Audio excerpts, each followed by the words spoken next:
In terms of the question of how to make comparisons, I think it's very difficult, for example, to compare across the 3 domains that I suggested that the effective altruists value most: the poorest of the world, animal suffering, and future generations.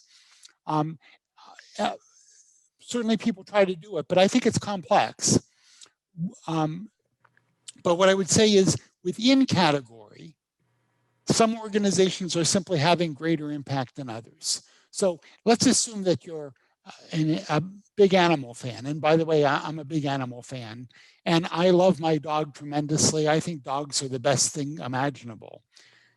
But I think that the American charitable dollar goes to animal shelters rather than factory farming to an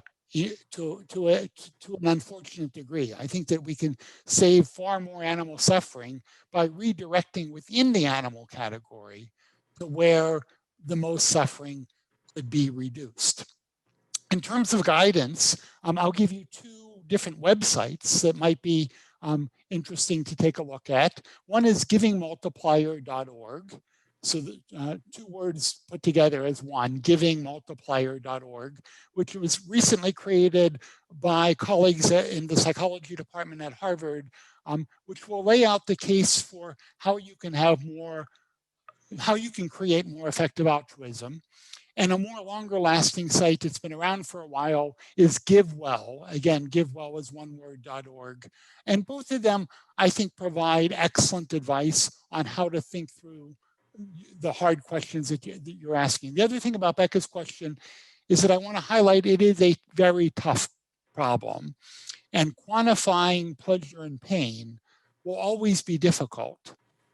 And the effective altruism confronts that directly, and that's why they create these strange metrics like QALYs to help solve the task that Becca's asking about.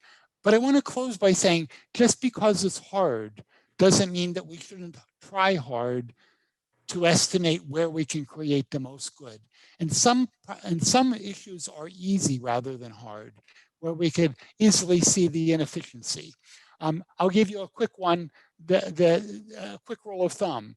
When someone calls you on the telephone and asks you for a charitable donation to a cause, you probably don't want to give over the phone, because that's probably a for-profit company that's going to take a large percent of that money rather than actually passing it on to charity. So charities do not harass you by phone without the involvement of intermediaries. And it simply isn't effective to be paying a for-profit intermediary who's taking the majority of the funds. So I think that there's lots of moves that we can make in the right direction, despite it being a very tough task.